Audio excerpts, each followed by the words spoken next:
My YouTube channel Jakkula JV TV. ఇప్పుడే 99 ఛానల్లో నేను ఒక వార్త చూడటం జరిగింది. అందులో భాగంగా దాచేపల్లి మండలం బట్టుపాలెం గ్రామంలో ఒక రైతుకి సంబంధించిన ట్రాన్స్ఫరాన్ని విద్యుత్ అధికారులు మరలా తీసుకొని వెళ్ళటం జరిగింది అని చెప్పేసి వార్త రావడం జరిగింది. అది కూడా టీడీపీకి పార్టీకి ఓటేశారు అనే ఒక కారణంతో ట్రాన్స్ఫరాలు తీసుకెళ్లారు అని చెప్పేసి రాయడం జరిగింది.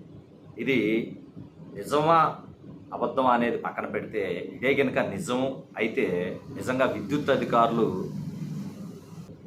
ఎందుకంటే ఈ రోజున ఒక ట్రాన్స్ఫరం రైతుకి బిగించాలంటే ఎంత కష్టపడాలో ట్రాన్స్ఫరాలు బిగించుకున్న రైతులుగా మాకు తెలుసు. చలానాల దగ్గర నుంచి ట్రాన్స్ఫరానికి చలానా తీయటం కావచ్చు, బోర్ వేయటం కావచ్చు, మోటార్లు కావచ్చు, నీళ్లు పట్టడమే కష్టంగా ఉన్న పరిస్థితిలో ఏదో మన దయ బాగుండి భగవంతుడి దయ మా మీద ఉండి నీళ్లు పడితే పట్టకాంచి మళ్ళీ రకరకాల కష్టాలు పడి వోల్టా సర్టిఫికెట్ల దగ్గర నుంచి, మోటార్ల దగ్గర నుంచి, ట్రాన్స్ఫరాల దగ్గర నుంచి కొన్ని వందల సార్లు ఆఫీసుల చుట్టూ తిరిగితేనే ట్రాన్స్ఫరం ఏర్పాటు చేయడానికి అధికారులు ఒప్పుకుంటారు. అది కూడా అటువంటి ట్రాన్స్ఫరం బిగించడానికే 2020లో అప్లికేషన్ పెడితే 23వ సంవత్సరానికి బిగించినటువంటి అధికారులు జస్ట్ ఎలక్షన్ అయిపోయిన 1-2 రోజుల్లోనే లైన్తో పాటు ట్రాన్స్ఫరాలు కూడా తీసుకొని వెళ్ళారు అంటే ఎంతలా ఈ యొక్క వైసీపీ పార్టీకి సంబంధించినటువంటి ఆ గ్రామంలో ఉన్న నాయకులు కావచ్చు, స్థానిక ప్రజాప్రతినిధులు కావచ్చు ఇన్ఫ్లుయెన్స్ చేయగలిగారు ఈ యొక్క ఎలక్ట్రికల్ డిపార్ట్మెంట్ వారు అన్నది మనం ఆలోచించాల్సిన అవసరం ఎంతైనా. అతను రైతు కాడ రాజకీయాలు ఏంటి సార్? రైతు మీద రాజకీయాలు ఏంటి? రైతు మీద మీ ప్రతాపాలేంటి? అతనికి మీ పార్టీ పనిచేయటం నచ్చలేదేమో ఓటేయలేదు, దాంట్లో తప్పేముంది? రాష్ట్రంలో ఉన్నటువంటి 100కి 100 మంది శాతం ప్రజలు మీకు ఓట్లు వేశారా? మీకు వేసింది 50%, 48%, అంటే మిగిలిన 52% జనాభా మీద మీరు రివెంజ్ తీర్చుకుంటారా? ఇది ఎక్కడ సంస్కృతి?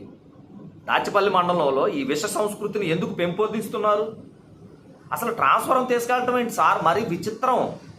ఇంతవరకు నేను ఇలాంటి విచిత్రమైన సంఘటన చూడలా. లైను వేసిన తర్వాత లైను వైర్లు ట్రాన్స్ఫరం మరలా ఎత్తుకొని ఈ యొక్క ఎలక్ట్రికల్ డిపార్ట్మెంట్ వాళ్ళు తీసుకెళ్లారంటే అసలు ఇంతకాడికి చోద్యం ఏముంటుంది? బకాయిలు చెల్లించకపోతే ఫీజులు తీసుకెళ్ళండి. లేదు, అతనికి అక్రమ కనెక్షన్ అయితే కనెక్షన్ కట్ చేయండి, సర్వీసును రద్దు చేయండి. ట్రాన్స్ఫరాలు ఎత్తుకెళ్ళటం ఏంటండి? ఎక్కడ చోద్యం సార్ ఇది? అర్ధరాత్రి దొంగలు వైర్లను ట్రాన్స్ఫరాలు దొప్పుకుపోయినట్టు ఎలక్ట్రికల్ డిపార్ట్మెంట్ వాళ్ళు తీసుకొని పోవటం ఏంటి? దీనిని మళ్ళీ అధికారులు, వైసీపీ పార్టీకి సంబంధించిన నాయకులు సపోర్ట్ చేయటం అంట. ఎక్కడ దౌర్భాగ్యం ఇది?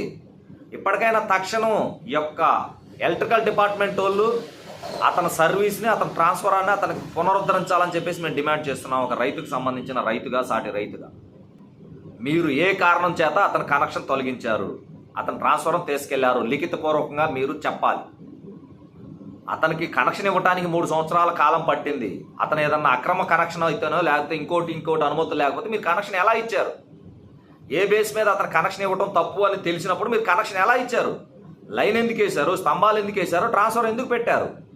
మరి ఇవన్నీ పెట్టిన తర్వాత ఏ ఉద్దేశంతో మీరు వాటిని తీసుకెళ్లారు? రాష్ట్రంలో జరుగుతున్న పరిపాలన ఈ విధంగా ఉందన్నది ప్రజలు గమనించండి. ఇప్పటికైనా ప్రజలందరూ ఆలోచించండి.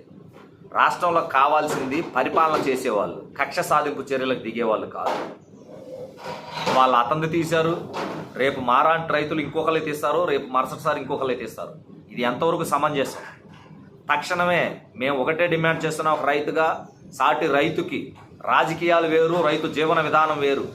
అదే రైతు మేము పండించిన పంట మీ వైసీపీ వాళ్ళకి అమ్మమని చెప్పేసి రాష్ట్రంలో రైతులందరూ ఆపేస్తే, మేము వరి పండించాం మీ వైసీపీ వాళ్ళకి అమ్మని, మేము కూరగాయలు పండించాం మీ వైసీపీ వాళ్ళకి అమ్మని, మా దగ్గర పాలు ఉన్నాయి మీ వైసీపీ వాళ్ళకి అమ్మని చెప్పేసి వాళ్ళు ఆపితే మీ బతుకులు ఎలా ఉంటాయి ఒకసారి ఆలోచిస్తున్నారా? ఒక్కసారి ఇప్పటికైనా మీ గ్రామంలో మీతో పాటు కలిసి మెలిగినటువంటి రైతు, అటువంటి రైతు ఓటేయటం వేయకపోవడం అనేది తన ఇష్టం, కానీ ఇలాంటి వికృత చేష్టలకు పాల్పడటం అనేది ముమ్మాటికి తప్పు.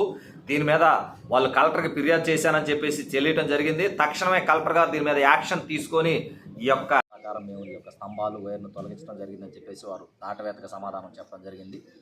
అయితే మేము ఫారెస్ట్ డిపార్ట్మెంట్ వారిని కూడా ఒకటే అడుగుతున్నాము. దాచేపల్లి నుంచి బట్టుపాలెం గ్రామం వరకు మీరు గ్రామాలకి సప్లై ఇవ్వడానికి గతంలో వేసినటువంటి లైన్ ఎక్కడా ఫారెస్ట్ డిపార్ట్మెంట్లో లేదా? ఫారెస్ట్ భూమికి సంబంధించింది కాదా? మరి వారందరికీ లేని అబ్జెక్షన్ ఈ రోజున ఈ ఒక్క రైతుకే ఎందుకు వచ్చిందని చెప్పేసి మేము ప్రశ్నిస్తున్నాం. అలానే రైతు స్తంభాలు వేసిన దగ్గర నుంచి ట్రాన్స్ఫారం బిగించేదాకా ఫారెస్ట్ అధికారులు అనుమతి లేనప్పుడు మీరు అక్కడ ఏం చేస్తున్నారు? నిద్రపోతున్నారా? లేకపోతే వారి దగ్గర నుంచి ఏమన్నా లంచాలు తీసుకొని మీరు సైలెంట్గా ఉన్నారా అని చెప్పేసి కూడా మేము వీడియో ముఖంగా మిమ్మల్ని డిమాండ్ చేస్తున్నాం. ఏది ఏమైనప్పటికీ ఫారెస్ట్ డిపార్ట్మెంట్ వారు, ఎలక్ట్రికల్ డిపార్ట్మెంట్ వారు ఇద్దరు కలిసి ఆడుతున్న నాటకంలో ఒక రైతు ఇబ్బంది పడుతున్నాడు. కాబట్టి తక్షణమే మీరిద్దరూ ఆ రైతుకు సంబంధించినటువంటి ట్రాన్స్ఫారం పునరుద్ధరించకపోతే రాబోయే రోజుల్లో రైతాంగం తరపున, మీడియా తరపున ఆ రైతుకు బాసటగా నిలబడేసి మీ అందరికీ ఇబ్బందులు పడే పరిస్థితులు తీసుకొని వస్తామని చెప్పేసి మీడియా ముఖంగా మేము హెచ్చరిస్తూ, ఇప్పటికైనా సరే తక్షణం స్పందించేసి కలెక్టర్ గారు కావచ్చు, ఎలక్ట్రికల్ డిపార్ట్మెంట్ గారు కావచ్చు, ఫారెస్ట్ డిపార్ట్మెంట్ గారు కావచ్చు, ఆ రైతుకు సంబంధించిన ట్రాన్స్ఫారాన్ని ఎవరైతే తీసుకెళ్లారో వారే మళ్ళీ వెళ్ళి దానిని పునరుద్ధరించేసి ఆ వ్యవసాయ బోర్కి కనెక్షన్ ఇవ్వాలని చెప్పేసి మేము డిమాండ్ చేస్తూ ఉన్నాం. లేని పక్షంలో రాబోయే రోజుల్లో జరుగు పరిణామాలకి ఫారెస్ట్ డిపార్ట్మెంట్, ఎలక్ట్రికల్ డిపార్ట్మెంట్ వారే బాధ్యత వహించాలని చెప్పేసి కూడా ఈ వీడియో ముఖంగా తెలియజేశాం.